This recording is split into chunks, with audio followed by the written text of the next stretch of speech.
Hevangshan family, welcome back. Let's start our new chapter. लैन हुई, जो लैन family की adopted daughter है, उसने वांगजी को फेम करने की कोशिश की।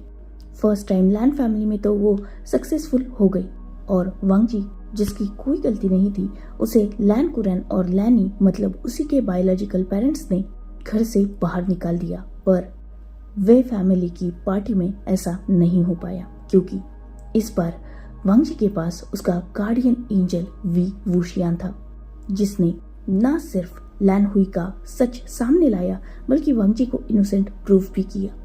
विंग चाहता था कि वो लैन फैमिली को और स्पेशली लैन हुई को पनिश करे, पर वांगजी के कहने पर ही वो बस लैन हुई को मेंशन से बाहर फिकवा चुका था। वही लैन फैमिली भी पार्टी हॉल छोड़ के जा रही थी।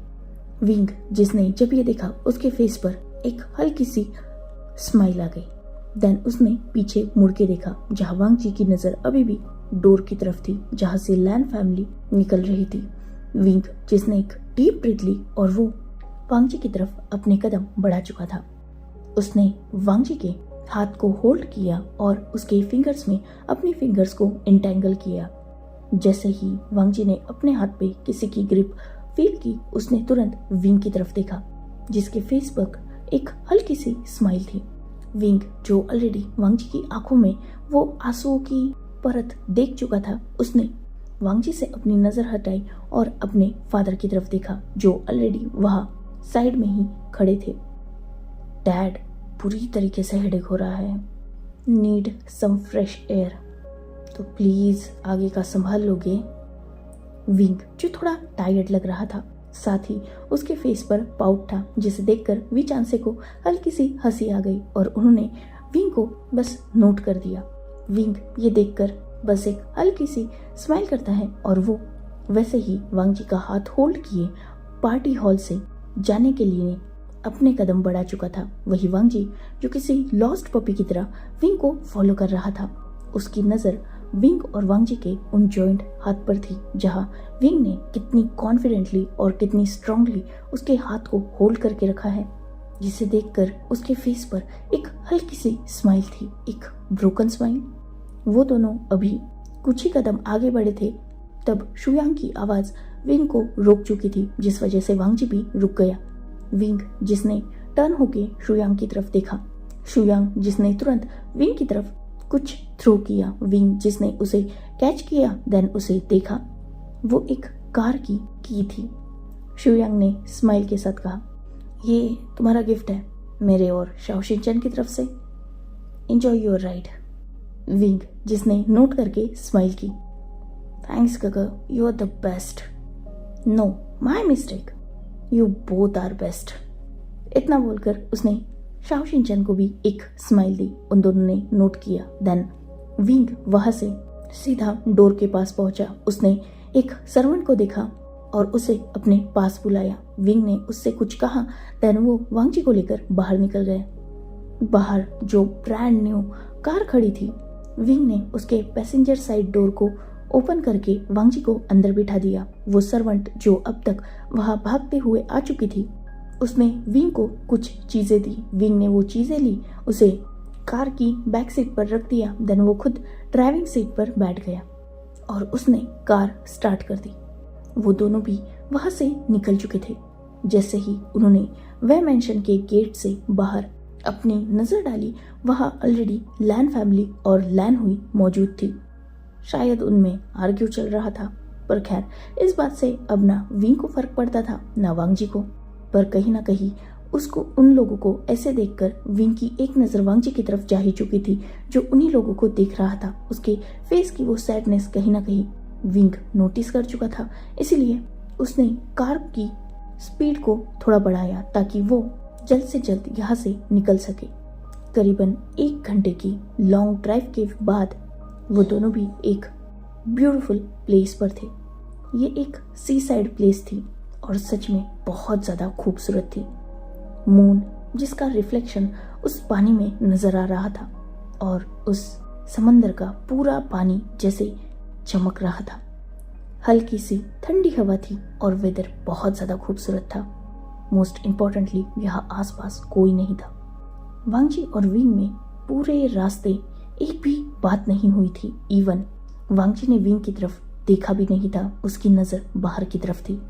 शायद बहुत अपसेट था वो, उसके दिमाग में शायद बहुत सारे थॉट्स होंगे। ये बात विंग जानता था, इसलिए तो वो आज वांगजी को यहाँ लाया था।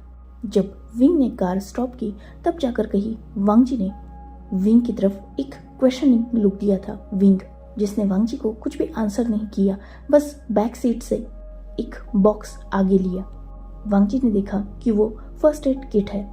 विंग ने उसमें से एक ऑइलमेंट लगाया और उसने वांगजी के फेस को प्यार से होल्ड किया, क्योंकि ऑब्वियसली कुरान ने वांगजी को बहुत हार्श स्लैप किए थे, जिसके मार्क्स अभी भी उसके फेस पर नजर आ रहे थे।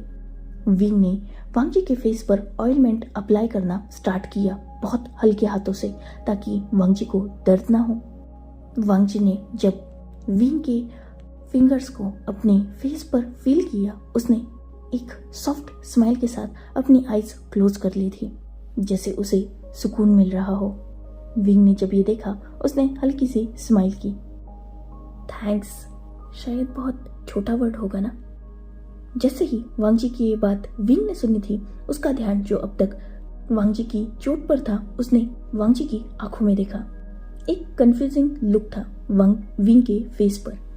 वांगजी ने हल्की सी स्माइल की और विंग के हाथ की रिस्ट को होल्ड कर लिया। विंग के एक हाथ को अपने दोनों हाथ में टाइटली होल्ड करने के बाद वांगजी ने विंग के उस हाथ पर किस किया और विंग की तरफ अपनी नजरें उठाकर देखे। विंग जो वांगजी को ही देख रहा था। पता नहीं कैसे तुम्हें रिपे करूंगा माय ओमेगा। वांगजी ने लास्ट का वर्ड बोल के बस एक हल्की सी स्माइल कर दी थी। विंग जिसने खुद भी स्माइल की। I am sorry for that.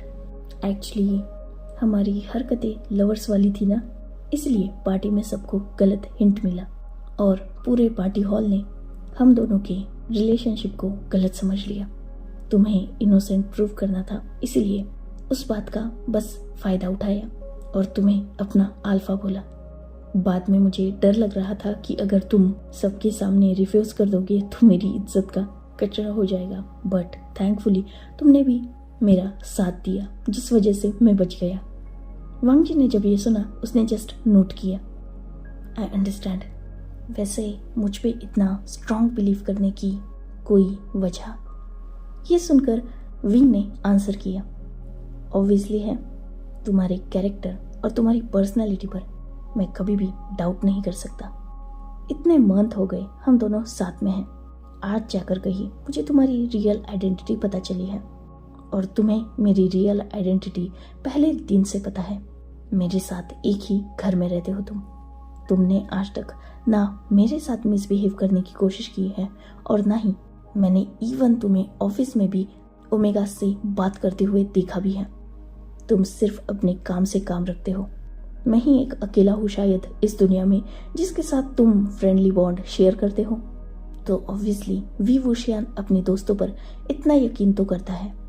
क्या मैंने तुम्हें पहले ही दिन नहीं बताया था कि मैं लोगों को परखना बहुत अच्छी तरीके से जानता हूँ?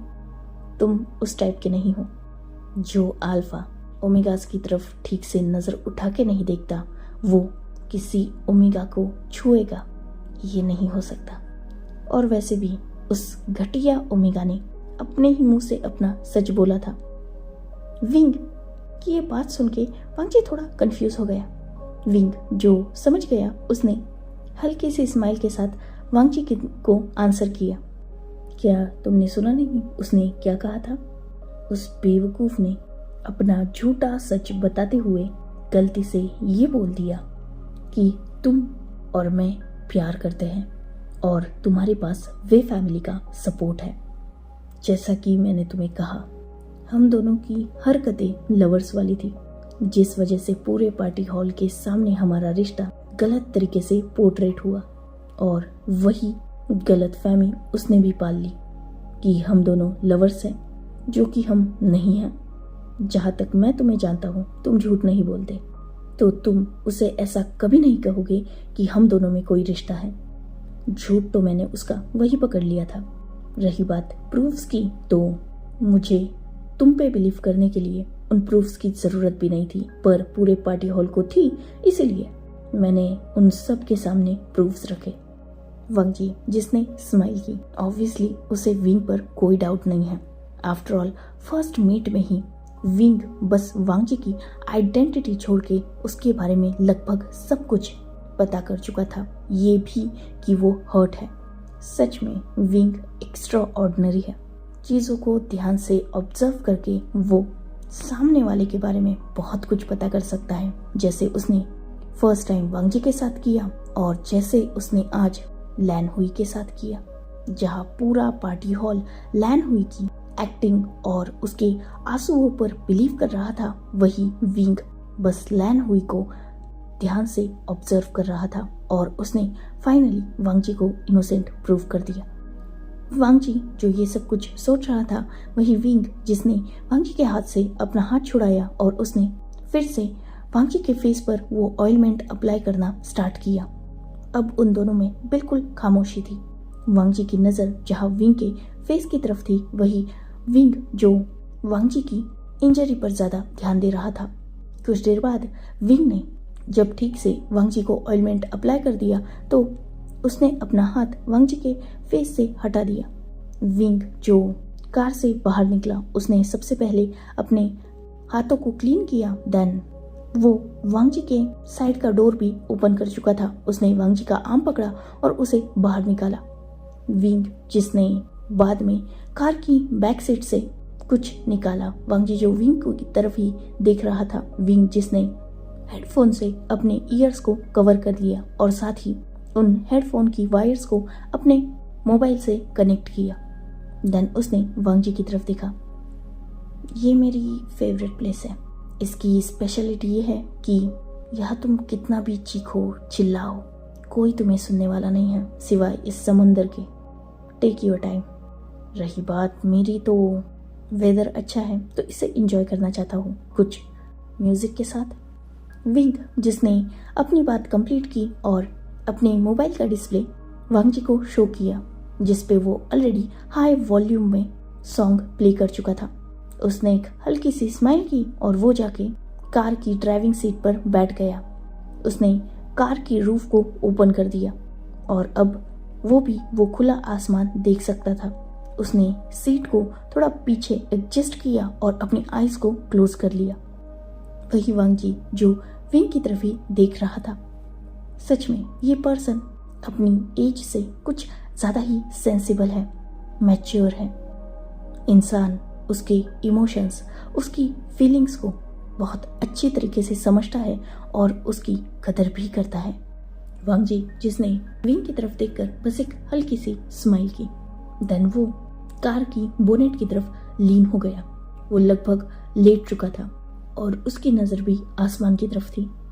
एक ऐसा पर्सन जिसने उसे रास्ते से उठाया और एक ऐसी फैमिली जो आज तक उसकी आइडेंटिटी जानती ही नहीं थी, पर इन लोगों ने वांग जी के लिए वो किया जो वांग जी की खुद की फैमिली उसके लिए नहीं कर पाई। ऑब्वियसली पार्टी हॉल में जब वांग जी पर इल्जाम लगा तब वे चांद से आगे आए थे वांग जी को प्रोटेक्ट करने, और बाद में तो विंग ने ही वांग जी को प्रोटेक्ट किया। वो उस दिन भी शांत था जिस दिन उस पर फर्स्ट टाइम इल्जाम लगा, और वो आज भी शांत था। उसने एक्सप्लेन उस वक्त भी कुछ नहीं किया और आज भी कुछ नहीं किया, पर उस वक्त उसकी खुद की ही फैमिली ने उसे बहुत ह्यूमिलिएट किया था, किसी ट्रश की तरह उसे बाहर फेंक दिया था। पर आज एक ऐसी फैमिली जिससे वो सिर्फ 7 से 8 मंथ पहले मिला है, उस फैमिली ने उसे प्रोटेक्ट किया, विंग ने उसे प्रोटेक्ट किया। वांग जी जो ये सब कुछ सोच ही रहा था, उसकी फेस की स्माइल अचानक बढ़ चुकी थी, क्योंकि उसे अब याद आया था कि विंग ने कितने हक से उसे अल्फा पुकारा था। भले ही आज विंग ने वांग जी को प्रोटेक्ट करने के लिए उसे अपना मेट बोला, पर वांग जी ये रियलिटी में चाहता है। विंग से प्यार तो वो बहुत दिन पहले ही करने लगा था, इस बात का उसे रियलाइज भी हो चुका था, पर अब तक वो अपनी फीलिंग्स को दबा रहा था। रीजन बहुत सिंपल था, विंग को आज तक उसकी सच्चाई नहीं पता थी। डरता था कि कहीं विंग को अगर उस दिन का सच पता चल गया तो विंग भी उस पर यकीन नहीं करेगा, उसे एक डिस्गस्टिंग पर्सन समझ के अपनी लाइफ से दूर कर देगा। पर ऐसा कुछ नहीं हुआ। विंग ने उस पर ट्रस्ट किया तो वांग जी बहुत खुश था। ऑब्वियसली विंग जैसा ओमेगा कोई भी अपनी लाइफ में चाहेगा, तो वांग जी इस थिंकिंग से कैसे दूर रह सकता है। वो भी चाहता है विंग को अपनी लाइफ में, पर अब तक वो शांत था। जहाँ एक रीज़न वांग जी का पास्ट है, वही दूसरा रीज़न विंग का स्टेटस है। कंट्री की सबसे रिचेस्ट बिजनेस फैमिली का हायर है विंग। वही वांग जी एक ऐसा पर्सन जिस पर उसकी खुद की फैमिली ने बिलीव नहीं किया और उसे घर से बाहर फेंका था। उन दोनों की सिचुएशन बिल्कुल मून और सी की तरह है। जहाँ विंग आसमान में ब्राइटली शाइन करता वो मून है, वही वांग जी जमीन पर शांति से बहता वो समंदर, जो उस चांद को कभी भी हासिल नहीं कर सकता, पर उस चांद का रिफ्लेक्शन हमेशा उस समंदर में नजर आता है। वैसे ही विंग पूरी तरीके से वांग जी में समा चुका है, पर सबसे बड़ा सवाल यह है वांग जी के सामने कि क्या कभी वांग जी का वो मून वांग जी हासिल कर पाएगा? क्या कभी एक्सेप्ट करेगा विंग उसको? पर ये सवाल तो फ्यूचर का है ना। पहले वांग जी को एफर्ट्स करने होंगे।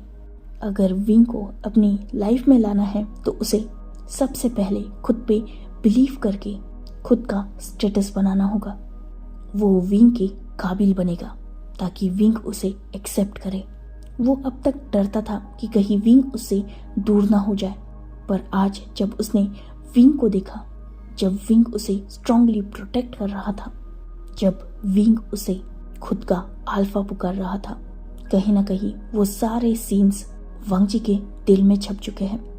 अब तक उसके अंदर डर था, पर आज वो डर भी निकल गया। उसके पास्ट से विंग को कोई फर्क नहीं पड़ता, क्योंकि विंग उस पर ब्लाइंडली ट्रस्ट करता है। और आज विंग को देखकर वांग जी और भी ज्यादा उसकी तरफ झुक चुका है। अब तो वो विंग को खोने की सोच से तक डर चुका है। अब वो कोई रिस्क नहीं लेगा। वो बहुत जल्द विंग को कन्फेस करेगा, क्योंकि आज के बाद शायद ही वांग जी अपनी फीलिंग्स को कंट्रोल कर पाए। वैसे भी वो विंग से बहुत प्यार करने लगा है। उससे इससे पहले कि विंग किसी और का हो, उसे विंग को अपना बनाना होगा।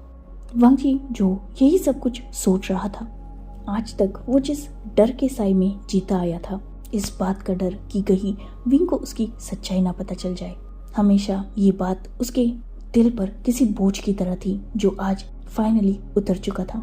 तो आज वो बहुत रिलीफ फील कर रहा था, इसीलिए शायद ये सब कुछ आज वो सोच भी पा रहा था, वरना पहले तो वो इस फीलिंग से भागता था, क्योंकि उसे डर था कि विंग भी उस पर बिलीव नहीं करेगा। पर खैर, आज उसका वो डर पूरी तरीके से खत्म हो चुका था, जिस वजह से उसके फेस पर स्माइल थी।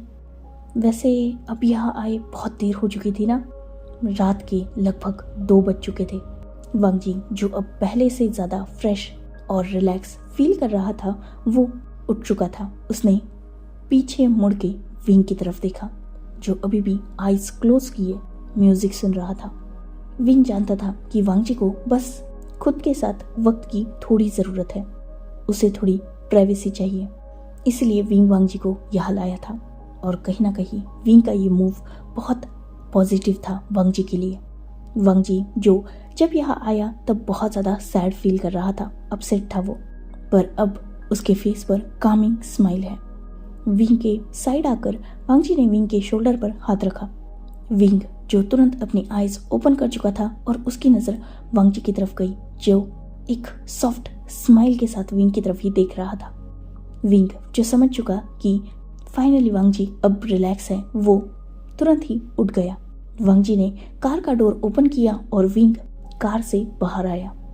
विंग जो अपने हेडफोन हटाने ही वाला था, तभी वांग जी ने विंग को रोक दिया और उसने वैसे ही विंग को टाइटली हग कर लिया। विंग को जैसे अपने सीने में उसने छुपा लिया था। विंग की फ्रेग्रेंस को डीपली इनहेल करने के बाद वांग जी ने बिल्कुल सॉफ्टली कहा, I love you so much. बहुत प्यार करता हूँ मैं तुमसे। आज तक ये कहने से डरता था, इनफैक्ट आज भी डर रहा हूँ, इसीलिए तुम्हें ये हेडफोन उतारने की इजाज़त नहीं दी। पर एक दिन ऐसा जरूर लाऊंगा जब तुम्हें ये कह भी पाऊँ, और उस दिन मेक श्योर करूंगा कि तुम मेरी ये बात सुन लो, इनफैक्ट मुझे एक्सेप्ट कर लो। तुम मेरी लाइफ के वो फर्स्ट ओमेगा हो जो मेरे दिल तक पहुंचा है, और तुम ही वो लास्ट रहोगे। एफर्ट्स मैं पूरे करूंगा ताकि तुम मुझे मिल सको, पर लास्ट डिसीजन तुम्हारा होगा। फिर भी एक वादा है आज तुमसे भी और खुद से भी, मेरी लाइफ में बस तुम रहोगे। अगर तुम्हें हासिल कर लिया या तुमने मुझे एक्सेप्ट कर लिया तो मेक श्योर करूंगा कि तुम्हें लाइफ की सारी खुशियां दे सकूं, और अगर तुमने मुझे रिजेक्ट कर दिया तो लाइफ टाइम अकेला रहूंगा। खैर, ये फ्यूचर है, तुम मेरे होगे या नहीं ये तुम्हारा सवाल है, क्योंकि मैं तो तुम्हारा ऑलरेडी हो चुका हूँ। वांग जी जिसने अपनी बात कंप्लीट की, पर ऑब्वियसली विंग ने वो नहीं सुनी थी, क्योंकि अभी भी म्यूजिक चल रहा था ना शायद। तो कैसे विंग वांग जी की कोई भी बात सुन सकता है। वांग जी जिसने कुछ देर तक विंग को होल्ड करके रखा, देन उसने विंग को खुद से दूर किया। उसने विंग के फोरहेड पर प्यार से किस किया, और अब जाकर कही वांग जी ने विंग के हेडफोन्स को अपने हाथों से निकाला था। वही विंग जो वांग जी की तरफ कंफ्यूजिंगली देख रहा था, जैसे वो समझना चाहता हो कि वांग जी ने ऐसा क्यों किया। खैर, वांग जी ने जो कुछ भी बोला वो विंग ने सुना नहीं था, तो उसने नॉर्मल ही रिएक्ट किया। वही वांग जी जो जानता था कि विंग ने सुना नहीं, पर फिर भी आज वो एटलीस्ट बोल पाया, इस बात की उसे खुशी थी, जो खुशी उसके फेस पर नजर भी आ रही थी। वांग जी को खुश देखकर विंग के फेस पर भी स्माइल आ गई। तो अब चले, फीलिंग बेटर? विंग के इस सवाल पर वांग जी ने नोट किया। वैसे अंकल आंट, वांग जी जो अपना क्वेश्चन कंप्लीट भी नहीं कर पाया था और विंग ने उसे आंसर किया। ऑलरेडी उन्हें मैसेज ड्रॉप कर चुका हूँ और उनका रिप्लाई भी आया। हमें लेट होगा ये बात उन्हें पता है, डोंट वरी, वो सो चुके हैं। वांग जी ने नोट किया।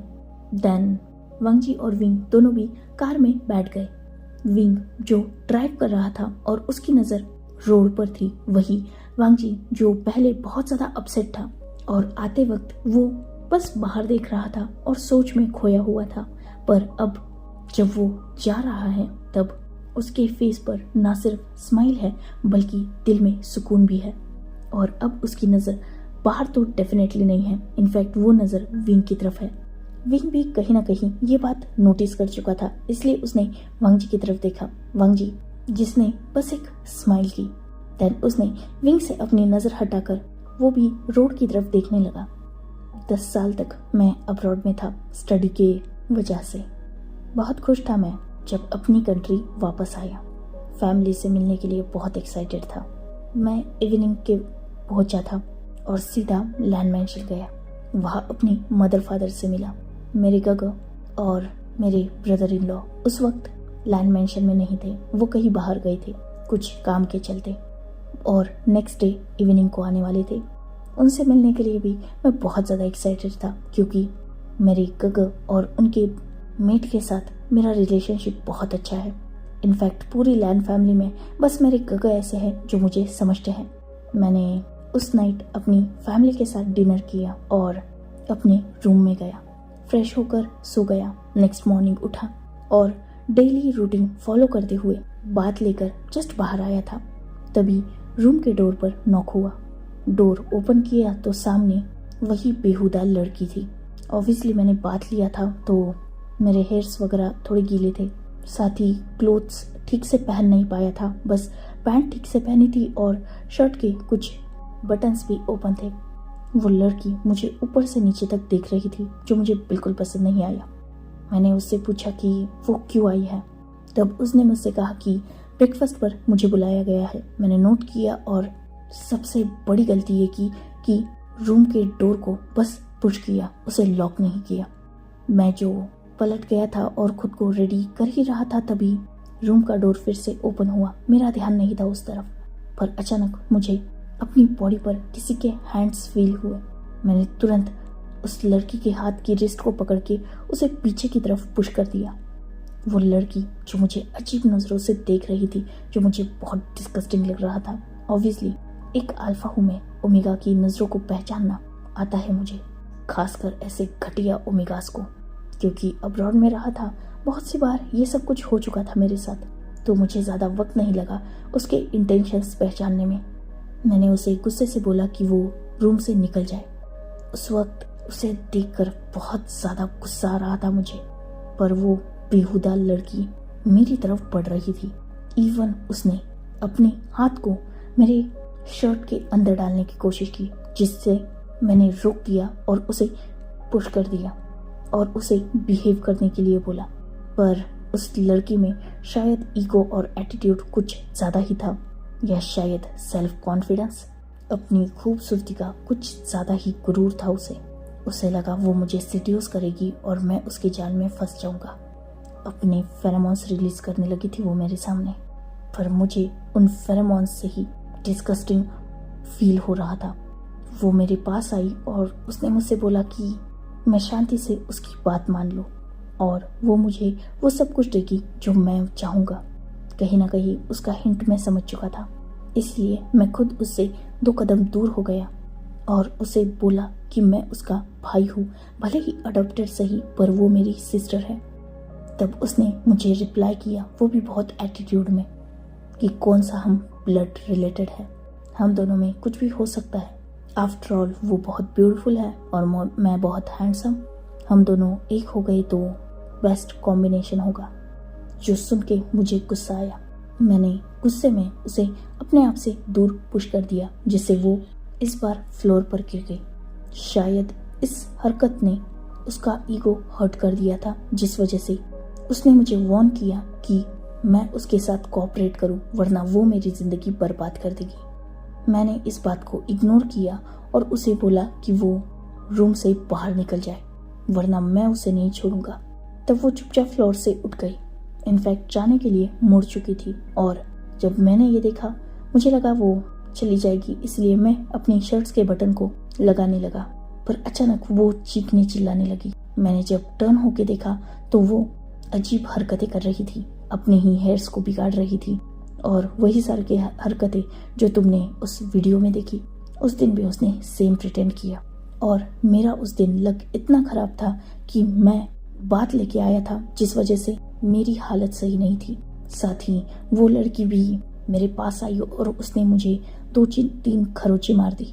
मैं जो उसे खुद से दूर कर रहा था, तभी रूम का डोर ओपन हुआ और मेरे पेरेंट्स ने हम दोनों को उस हालत में देख लिया। मेरे शर्ट के बटन्स ओपन थे और वो लड़की मैसी थी, तो उन लोगों ने मुझे गलत समझ लिया, और वो लड़की भी जैसे ही मेरे पेरेंट्स आए उनकी तरफ भाग के गई और उसने मेरी मदर को हक कर लिया। वो जोर जोर से रोने लगी और उसने सबको ये बोला कि मैंने उसके साथ मिसबिहेव किया। मेरी फैमिली ने मेरी एक भी बात नहीं सुनी और मेरे पेरेंट्स ने सीधा मुझे स्लैप कर दिया। मैं जो कुछ भी हुआ उसी से शॉक था, कुछ समझ पाता इससे पहले ही मेरे फादर ने मेरी कॉलर को पकड़ा और मुझे ब्लैंड मैंशन से बाहर फेंक दिया। मेरा लगेज जो अभी भी वैसे ही पैक था, उन्होंने उस लगेज को भी मेरे साथ ही बाहर थ्रो कर दिया। मेरा मोबाइल, मेरा पर्स, सब कुछ अंदर ही रह गया था। मैं भी उस दिन बहुत अपसेट माइंडेड था, तो बस अपना लगेज लिया और लैंड मैंशन से बाहर आ गया। मुझे बहुत बुरा लग रहा था। क्या मेरे पेरेंट्स को मुझ पे इतना भी यकीन नहीं था? उस दिन मेरे पेरेंट्स ने मुझे बहुत हार्श वर्ड बोले थे। मुझे कैरेक्टरलेस, एक हॉर्नी अल्फा, किसी के साथ भी ये सब कुछ करने वाला, बहुत डिस्गस्टिंग था वो सब कुछ, जो मैं कभी सोच भी नहीं सकता था। वो मेरे पेरेंट्स ने मुझे बोला था। इतनी ह्यूमिलिएशन, इतनी इंसल्ट सह नहीं पा रहा था, इसलिए उस माइलस्टोन पर बैठा हुआ था। खुद को ही जैसे खो चुका था उस वक्त में। घिन आ रही थी मुझे, खुद पे भी और उस लड़की पे भी, और साथ ही अपनी पेरेंट्स पे बहुत ज़्यादा गुस्सा आ रहा था। पर खैर, सब कुछ छूट चुका था उस दिन।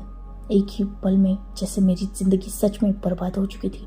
जैसा उस घटिया लड़की ने कहा था, उसने सच में मुझे डिस्ट्रॉय कर दिया, मेरी ही फैमिली से मुझे निकलवा दिया। उस दिन सच में मैं डायरेक्शनलेस था। क्या करूँ, कहाँ जाऊँ, कुछ समझ में नहीं आ रहा था, क्योंकि यहाँ मैं 10 सालों बाद आया था। किसी को जानता तक नहीं था। मेरा मोबाइल, मेरा वॉलेट, कुछ भी नहीं था मेरे पास। और मोस्ट इम्पोर्टेंट, मेरे दिमाग में उस वक्त इतनी सारी बातें चल रही थी कि उस वक्त उन चीज़ों की ज़रूरत भी नहीं थी। देन नाइट में तुम मेरे पास आए और तुमने मुझे हेल्प ऑफर की। उस वक्त मुझे बहुत अजीब लगा क्योंकि ऑब्वियसली वहाँ मैं आफ्टरनून से बैठा हुआ था और कोई एक सिंगल पर्सन भी मेरे पास नहीं आया, पर तुम रात को मेरे पास आए, एक ओमेगा थे, फिर भी तुमने एक अल्फा की हेल्प करने के बारे में सोचा। तुमने जब मुझसे कहा ना कि मैं खुद हर्ट हूँ तो तुम्हें हर्ट क्या करूँगा, उस वक्त मुझे बहुत अजीब लगा। आज तक मेरे फेस को बस मेरा भाई पढ़ पाया था और उसके बाद तुम थे जो बस मेरा फेस देखकर ये समझ गया कि मैं अपसेट हूँ। जैसा तुमने उस दिन मुझसे कहा था कि मैं कुछ बहुत बैड सफ़र करके आया हूँ, मुझे बहुत अजीब लग रहा था। मैंने तुम्हें एक वर्ड नहीं बताया अपने बारे में और तुमने मेरी आइज़ पढ़ ली थी। जब तुमने मुझे अपनी कार से उतारा तब जाकर कहीं मुझे रियलाइज़ हुआ कि मेरा मोबाइल लैंड मेंशन में ही छूट चुका है। मैंने कोशिश की कि मैं अपनी सिचुएशन हाइड कर पाऊँ, पर तुम बहुत इंटेलिजेंट हो ना, सब कुछ समझ गए और मुझे अपने घर पे लेके गए। एंड देन बाकी चीज़ें तो तुम्हारी आंखों के सामने ही है। आज मैं डर चुका था। इनफैक्ट आज तक जब भी तुम्हारे साथ रहता था हमेशा मुझे एक डर लगा रहता था, जिस दिन तुम्हें मेरी सच्चाई पता चल जाएगी या वो झूठ जिसे दुनिया सच समझती है वो तुम तक पहुंच जाएगा तो तुम भी मुझे अपनी लाइफ से धक्के मार के निकाल दोगे। मैं डर चुका था आज पार्टी हॉल में, इस बात से नहीं कि वो सारे लोग मुझे गलत समझ रहे थे, बस इस बात से कि तुम मुझे गलत समझ रहे थे। तुमने जब स्टार्टिंग की वो सारी बातें की और तुम जब उस घटिया लड़की की साइड ले रहे थे या उसकी तरफ अटेंशन दे रहे थे तब मुझे बहुत बुरा लग रहा था। ऐसा लग रहा था जैसे बस तुम्हें अपने पास खींच लूं। उस वक्त बस ये सोच रहा था कि तुम्हें कैसे खुद पे बिलीव दिलाऊं, क्योंकि तुम्हारी नज़रों में अपने लिए डिस्गस्ट देखना मैं वो सहना ही नहीं चाहता था। बस ये सोच रहा था कि कुछ ऐसा हो जाए जिससे ये सब कुछ खत्म हो जाए। कैसे तुम्हें खुद पे बिलीव दिलाऊं? क्या मुझे कुछ एक्सप्लेन करना चाहिए? पर क्या उसके बाद तुम मुझ पे बिलीव करोगे? क्या मुझे मान लेनी चाहिए अपनी गलती जो शायद मैंने की भी नहीं थी? क्या मैं मान लूँ वो सब कुछ? अगर तुम्हारे सामने नी डाउन होके तुम्हें सब कुछ बताने की कोशिश करूँ तो क्या तुम मान लोगे मेरी बात? उस वक्त मुझे ऐसा लग रहा था जैसे मेरी सांस कोई खींच रहा है। बहुत परेशान हो चुका था। उस पल मैं कुछ भी करने के लिए तैयार था, बस तुम्हारे बिलीव के लिए। दिमाग में इतना सब कुछ चल रहा था कि पूरा परेशान हो चुका था। पर जब तुमने मेरे लिए स्टैंड लेना स्टार्ट किया, रिलैक्स होने लगा मैं। जब तुमने उसे वो स्लैप किया और तुम्हारी आवाज़ में जो कॉन्फिडेंस था मेरे लिए, उस पल मैंने जैसे अपनी ज़िंदगी वापस हासिल कर ली। उस वक्त मुझे सांस आई थी। तुम्हारा ट्रस्ट, तुम्हारा मुझ पे जो कॉन्फिडेंस था, वो सब कुछ जैसे मुझे हिम्मत दे चुका था। एक दिन वो था लैंड मेंशन में जब मैं चुप था और मुझ पे झूठे एलिगेशन लगे, और आज का दिन था जब मैंने तो अपनी सिचुएशन सेम रखी। मैं आज भी चुप था, पर आज मुझे प्रोटेक्ट करने के लिए एक स्ट्रॉन्ग पर्सन मेरे सामने खड़ा था। वो फीलिंग बहुत अलग थी। लाइफ में फर्स्ट टाइम मुझ पे ऐसे कुछ इल्ज़ाम लगे थे और लाइफ में फर्स्ट टाइम किसी ने मुझे इतना स्ट्रांगली प्रोटेक्ट किया था। मेरी फैमिली ने मुझ पे बिलीव नहीं किया, पर तुमने किया। जिन्होंने मुझे बर्थ दिया, मुझे बचपन से बड़े होने तक मुझे देखा, उन लोगों ने मुझ पे ट्रस्ट नहीं किया। पर तुमसे मिलके तो ज़्यादा वक्त भी नहीं हुआ था, फिर भी तुमने मुझ पे ट्रस्ट किया। मैं खुश हूँ विंग, मैं बहुत खुश हूँ। तुम सोच भी नहीं सकते आज मेरे अंदर क्या कुछ चल रहा था और मैं उस वक्त क्या कुछ सोच चुका था। मैं फिर एक बार अपनी वही हालत इमेजिन कर रहा था। मुझे वे मेंशन से धक्के मार के निकाल दिया जाएगा, बहुत ज़्यादा ह्यूमिलिएट और इंसल्ट करके, और फिर एक बार किसी रास्ते पर मैं यूं ही घूमता रहूँगा। पर देखो, मैं रास्ते पर हूँ, इनफैक्ट घूम रहा हूँ, पर मैं खुश हूँ। मेरे साथ एक ऐसा इंसान है जो मुझे प्रोटेक्ट करके आया है, मुझ पे बिलीव करता है। Thank you wing. शायद ये वर्ड भी बहुत छोटा है। तुमने आज जो मेरे लिए किया है ना, उसका एहसान मैं जिंदगी भर नहीं भूल सकता। मंकी, जिसने अपनी बात खत्म की और विंग की तरफ नजर डाली। अब तक वो ये सारी बातें बाहर की तरफ देखते हुए कर रहा था। वही विंग जो ये सारी बातें सुन चुका था, उसने वांग जी की तरफ देखा और एक हल्की सी स्माइल की। उसने वांग जी के हाथ पर हाथ रखा, जो हाथ वांग जी का उसकी लैप पर था उसी पर, और उसने वांग जी की फिंगर्स को अपने फिंगर्स में इंटेंगल कर लिया। विंग ने एक सॉफ्ट स्माइल से वांग जी से कहा, इट्स ओके, अब इन सब चीज़ों के बारे में ज़्यादा सोचो मत, ज़्यादा टेंशन मत लो, और एक बात बस हमेशा याद रखना, मैं हमेशा तुम्हारे पास हूँ, हमेशा तुम्हारे साथ हूँ। चाहे ये दुनिया कुछ भी बोले तुम्हारे बारे में, मैं तुम्हारा साथ कभी नहीं छोड़ूंगा। जैसे तुम्हें आज प्रोटेक्ट किया है, जैसे आज तुम्हारे लिए स्टैंड लिया है, वैसे ही लाइफ में हमेशा तुम्हारे लिए मैं हूँ। वांग जी, जानता हूँ मैं तुम्हें, भले ही वक्त ज़्यादा नहीं हुआ हम दोनों को मिले, हम दोनों को साथ गुजारने के लिए, पर जितना भी था उससे मैं एक तो समझ चुका हूँ कि तुम कभी भी कुछ गलत नहीं कर सकते। वे कॉरपोरेशन का हायर है तुम्हारे साथ, पर आज तक तुमने मेरे साथ कुछ गलत करने की कोशिश नहीं की, तो तुम किसी और के साथ क्या ही गलत करोगे।